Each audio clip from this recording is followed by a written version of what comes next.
যুদ্ধের ময়দানে যখন ভয়ঙ্কর সব জিনিসপত্র ঘটতে থাকে এবং সবকিছু একে একে ধ্বংসের দিকে চলে যায়, তখন এসব যুদ্ধের দানব এসে হাজির হয়। M1 Abrams tank, F-16 fighting Falcon এবং এমন হাজারো বিশাল যুদ্ধ দানব যা শুধু ধ্বংস করার যন্ত্র না, বরং শত্রুকে নিশ্চিহ্ন করতে প্রস্তুত। কিন্তু আপনি জানেন কি এই যন্ত্রগুলোর ভেতরে থাকা সৈন্যদের জীবন আসলে কেমন কাটে? সংকীর্ণ ট্যাঙ্কের ভেতরে দিনের পর দিন আটকে থাকা, আকাশের যুদ্ধ বিমান চালাতে গিয়ে শারীরিক সহ্য ক্ষমতার সীমা ছাড়ানো কিংবা বারুদের গরম ধোঁয়ায় বদ্ধ এক সাবমেরিনে জীবন কাটানো কেমন বিভীষিকাময় হতে পারে। এসব যুদ্ধযানের ভেতরে আসলে জীবনটাই বা কেমন, আজ আমরা সেগুলোই জানবো। তো চলুন শুরু করা যাক। M1 Abrams tank. যুদ্ধের ময়দানে যখন ভয়ঙ্কর পরিস্থিতি সামনে আসে, তখন M1 আব্রামস ট্যাঙ্ক বিশাল দৈত্যের মতো সামনে এসে হাজির হয়। এই ট্যাঙ্কের ক্ষমতা এমন যে কোনো শত্রু তার সামনে দাঁড়িয়ে থাকলে কিছুই করার সুযোগ পায় না। কিন্তু এই বিশাল যন্ত্রের ভেতরে থাকার অভিজ্ঞতাটাই বা কেমন? একদমই কিন্তু সহজ না। এই ট্যাঙ্কের ভেতরে মাত্র 4 জন সৈন্য থাকে, কমান্ডার, গানার, লোডার আর ড্রাইভার। কিন্তু ভাবুন তো, এত ছোট একটা জায়গায় এত বড় একটা যন্ত্র কাজ করছে, আর 4 জন সৈন্য একে অপরের কাছাকাছিই থাকে। এ যেন এক অদ্ভুত যাত্রা, ঘন্টার পর ঘন্টা, কখনো 24 ঘন্টারও বেশি। এভাবেই সংকীর্ণ জায়গায় থাকতে হয় তাদেরকে। এবং সবচাইতে বড় কথা, এখানে কোনো বাথরুম নেই। প্রকৃতির ডাক আসলে পুরনো রেশনের প্যাকেট বা খালি বোতল ব্যবহার করা ছাড়া তাদের হাতে আর কোনো উপায় থাকে না। আর এর ভেতরের পরিবেশও যে খুব ভালো তা কিন্তু না। প্রচন্ড গরম, ধোঁয়া আর এক জায়গায় আটকে থাকার কষ্ট। আপনি ভাবতে পারেন হয়তো আরামদায়ক কিছুও থাকতে পারে, কিন্তু বাস্তবতাটা একেবারেই আলাদা। তারপরেও এই যন্ত্রের ভেতরে থেকেই তাদেরকে যুদ্ধ চালিয়ে যেতে হয়, কারণ যখন শত্রু সামনে আসে তখন এই ট্যাঙ্কটা একটুও থেমে থাকে না। একে চালানো খুবই চ্যালেঞ্জিং ব্যাপার। তবে M1 আব্রামস ট্যাঙ্ক যখন মাঠে নামে, তখন যুদ্ধের পুরো দৃশ্যই বদলে যায়। শুধু যুদ্ধক্ষেত্রে না, জীবন যুদ্ধেও যদি আপনি এগিয়ে থাকতে চান, তবে আপনাকেও সংগ্রাম করতে হবে। যেমনিভাবে গত কয়েক বছর ধরে আপনি সহ আরো লক্ষ কোটি জ্ঞান পিপাসু মানুষকে সাথে নিয়ে বাংলা ভাষায় প্রতিনিয়ত পৃথিবীর চমকপ্রদ সব তথ্যাবলী এক্সপ্লোর করতে করতে মায়াজাল আজ পরিণত হয়েছে 10 মিলিয়ন তথা 1 কোটিরও বেশি সাবস্ক্রাইবারের এক বিশাল পরিবারে। সেই সাথে অর্জন করেছে আপনাদের অকৃত্রিম ভালোবাসা।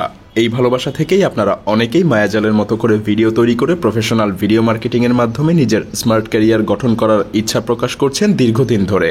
আপনাদের অনুরোধ, দেশ ও পৃথিবীর বর্তমান অবস্থা, প্রিভিয়াস স্টুডেন্টদের দারুণ সফলতা সহ নানাবিধ বিষয় বিবেচনা করে আমি সিদ্ধান্ত নিয়েছি আপনাদের মধ্যে থেকে প্রচণ্ড আগ্রহী, পরিশ্রমী এবং ফোকাসড কয়েকজন মানুষকে হাতে কলমে শেখাবো professional video marketing secrets, YouTubing এবং প্রিমিয়াম ভিডিও এডিটিং এর মাধ্যমে ফ্রিল্যান্সিং ক্যারিয়ার ডেভেলপমেন্ট। ভিন্ন ভিন্ন নিশে মায়াজালের মতো ইনফোগ্রাফিক কন্টেন্ট এবং প্রফেশনাল ক্যামেরা কন্টেন্টের idea generation, proper planning, scripting, premium voice capturing, shooting, professional editing, different প্ল্যাটফর্মে পাবলিশিং, এসইও এবং র্যাঙ্কিং ফ্যাক্টরস, কম্পিটিটর অ্যানালাইসিস এবং gap utilization, global content creation সহ প্রফেশনাল ভিডিও মার্কেটিং এর আদ্যপান্ত শিখব 52টা মাস্টার ক্লাসে 100 ঘন্টারও বেশি সময় ধরে। গত 2 বছরে নতুন করে যেসব পরিবর্তন এসেছে সেগুলোও শিখতে হবে খুবই ফোকাসড ওয়েতে। সেই সাথে আপনাদের একজনের সাথে আমি আমার নিজের সব সিক্রেটগুলো শেয়ার করব। আমার হাত ধরেই আপনারা কয়েকজন ভিডিও মার্কেটিং শিখবেন এবং আমার শেখানো নলেজ ইউটিলাইজ করেই সফলতার চূড়ায় পৌঁছাবেন ইনশাআল্লাহ। তবে এই সবকিছুই কয়েকজন যোগ্য ব্যক্তির জন্য। এ ব্যাপারে বিস্তারিত জানতে ডেসক্রিপশন বক্স এবং প্রথম কমেন্টে থাকা লিংক ভিজিট করতে পারেন। F-16 fighting Falcon. যখন আকাশে এই বিমানটা ওড়ে, তখন তার পরিস্থিতি পুরো আকাশকে যেন কাঁপিয়ে দেয়। এই বিমানটা এমন এক শিকারী যা এক মুহূর্তেই শত্রুকে আকাশে থেকেই ধ্বংস করে দেয়। তার গতি এমন যে শত্রু কখনো বুঝতেই পারে না যে এই বিমানটা তাদের উপরে আক্রমণ করতে যাচ্ছে। এটা শুধুমাত্র একটা দ্রুতগামী যুদ্ধ বিমান না, বরং F-16 পাইলটদের জন্য এক বিশাল শারীরিক এবং মানসিক চ্যালেঞ্জ। এই বিমানটা 9G পর্যন্ত গ্র্যাভিটিক্যাল ফোর্স সহ্য করতে পারে, মানে পাইলটের শরীরকে আরো 9 গুণ বেশি চাপ সহ্য করতে হয়। তবে এই চ্যালেঞ্জের জন্য তৈরি করা হয়েছে একটা বিশেষ অ্যান্টিগ্র্যাভিটি স্যুট। এই স্যুট পাইলটের শরীরের রক্ত প্রবাহকে নিয়ন্ত্রণে রাখে, যাতে তারা অচেতন না হয়ে পড়ে এবং যুদ্ধ চালিয়ে যেতে পারে। পাইলটরা একে চালানোর সময় একটা হেড আপ ডিসপ্লে ব্যবহার করে, যা তাদের চোখের সামনে সমস্ত তথ্য এনে দেয়, যে শত্রু কোথায়, কোন দিকে যাচ্ছে, সবকিছুই। আর সবচেয়ে চমকপ্রদ ব্যাপার হলো, পাইলট যত দূরে তাকাবে যুদ্ধ বিমানটাও ঠিক সেদিকেই ঘুরে যাবে।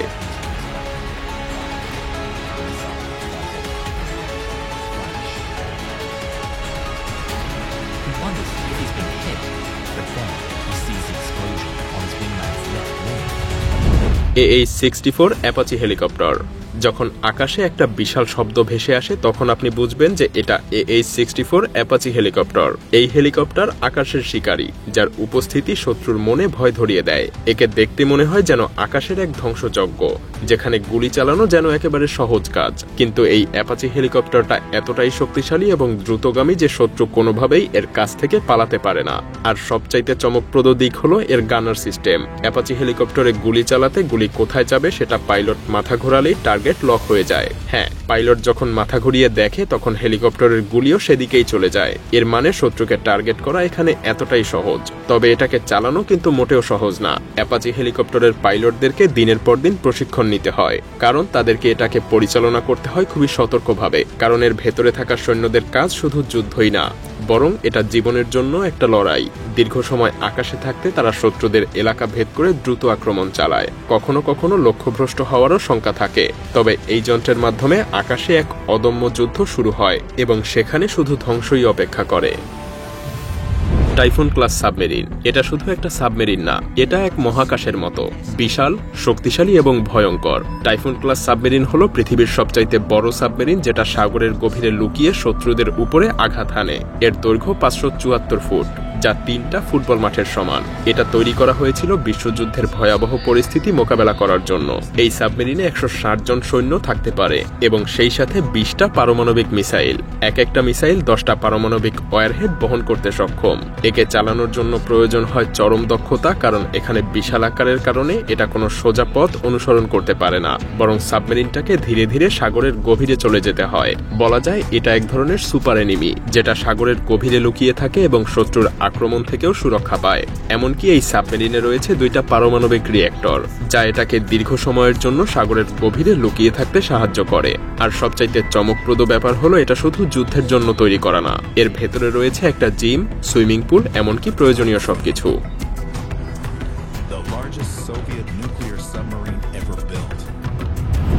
জেরাল্ড আরফোর্ড এয়ারক্রাফট ক্যারিয়ার এটা ভাসমান একটা শহরের মতো, যা আকাশের যুদ্ধ বিমানকে উড়িয়ে দেয়। পৃথিবীর সবচাইতে শক্তিশালী বিমান বহনকারী রণতরী। এর দৈর্ঘ্য এতটাই বিশাল যে একে 3টা ফুটবল মাঠের সমান মনে হয়। আর এই বিশাল রণতরীটা শুধু যুদ্ধের জন্যই না, এটা এক সশস্ত্র শহরের মতো কাজ করে, যেখানে প্রায় 5000 মানুষ বসবাস করে এবং তাদের কাজ হলো যুদ্ধের প্রতিটা মুহূর্তে বিমান উড়ানো, নামানো এবং পুরো রণতরীটাকে চালানো।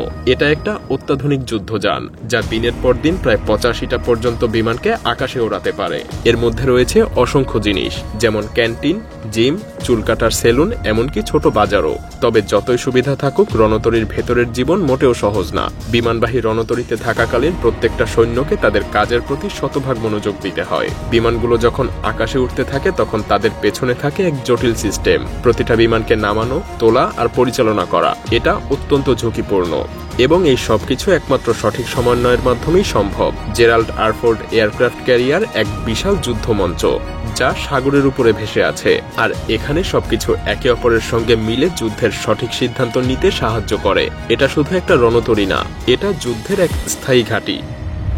বোয়িং E-3 AWACS বলা যায় এটা শুধুমাত্র একটা বিমান না, এটা যেন আকাশের একটা পর্যবেক্ষণ কেন্দ্র, যা শত্রুর অবস্থান, চলাচল এবং যুদ্ধক্ষেত্রের পরিস্থিতি সঠিকভাবে নজরদারি করে। এর বিশাল রোটেটিং রাডার ডোমের মাধ্যমে পুরো যুদ্ধক্ষেত্রের ছবি একেবারে নিখুঁতভাবে পাওয়া যায়। এই বিমানটা প্রায় 17 জন ক্রু নিয়ে আকাশে ওড়ে। তাদের কাজ খুবই গুরুত্বপূর্ণ, কারণ তাদের দ্বারা পাওয়া তথ্যের মাধ্যমে যুদ্ধের কৌশল নির্ধারণ করা হয়। এই বিমানটা 8 ঘন্টা পর্যন্ত আকাশে উঠতে পারে এবং শত্রুরে নজর রাখতে এর কোনো বাধাই পোহাতে হয় না। এর রাডারের সাহায্যে শত্রু বিমান, ক্ষেপণাস্ত্র, এমনকি স্থলযানও নজরে আসে এবং সেই তথ্য দ্রুত শেয়ার করা হয় যুদ্ধে থাকা অন্যান্য বাহিনীর কাছে।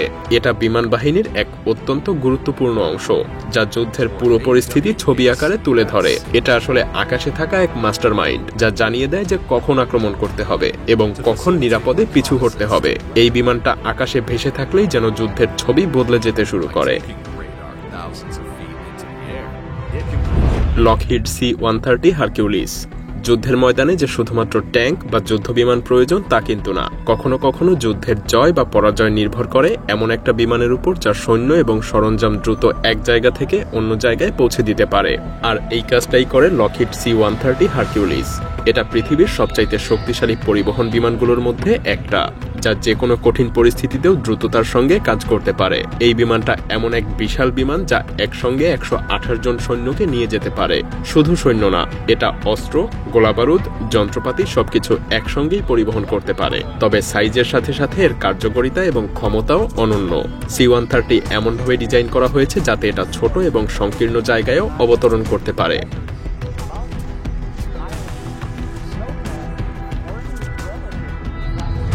সিকুরস্কাই পেভহক। যুদ্ধের ময়দানে সবচাইতে জরুরি কাজগুলোর মধ্যে একটা হলো আহত সৈন্যদেরকে দ্রুত উদ্ধার করা, আর এই কাজটাই করে এই হেলিকপ্টার। এটা এমন এক হেলিকপ্টার যা বিশেষভাবে যুদ্ধের সময় সৈন্যদেরকে উদ্ধার করতে ব্যবহৃত হয় এবং এটা সব ধরনের কঠিন পরিস্থিতিতে কাজ করতে পারে। পেভহক শুধুমাত্র একটা সাধারণ হেলিকপ্টার না, এটা এক ধরনের রেস্কিউ যন্ত্র যা দ্রুত এবং দক্ষভাবে আহত সেনাদেরকে উদ্ধার করে নিয়ে আসে। যুদ্ধক্ষেত্রের মাঝখানে যেখানে অন্য কোনো যান প্রবেশ করতে পারে না সেখানেই এই পেভহক ঢুকে পড়ে। যেসব জায়গায় সাধারণ হেলিকপ্টার যেতেও পারে না সেখানে পেভহক গিয়ে আহতদেরকে খুব সহজেই উদ্ধার করে আনে। এটা অত্যন্ত শক্তিশালী এবং অত্যাধুনিক প্রযুক্তি দিয়ে সজ্জিত। আর একটা চমকপ্রদ বৈশিষ্ট্য হলো এর হোইস্ট সিস্টেম, যার সাহায্যে এটা আহত সৈন্যদেরকে বা সরঞ্জামকে নিরাপদে আকাশে তুলে নিয়ে আসতে পারে, এমনকি যদি ভূমিতে অবতরণ করার জায়গাও না থাকে। এই হেলিকপ্টারের পাইলটরা প্রায় কঠিন এবং অস্বাভাবিক পরিস্থিতিতেই কাজ করে। তারা জানে এখানকার প্রতিটা সেকেন্ড গুরুত্বপূর্ণ, আর তাদের উপরে বিশাল দায়িত্ব থাকে। দীর্ঘ সময় আকাশে উঠতে হয়, যুদ্ধের গর্জনের মধ্যে খালি আকাশে তাদেরকে নজর রাখতে হয়, কিন্তু তাদের চোখে থাকে একটাই লক্ষ্য, সাহায্য পৌঁছে দেয়া।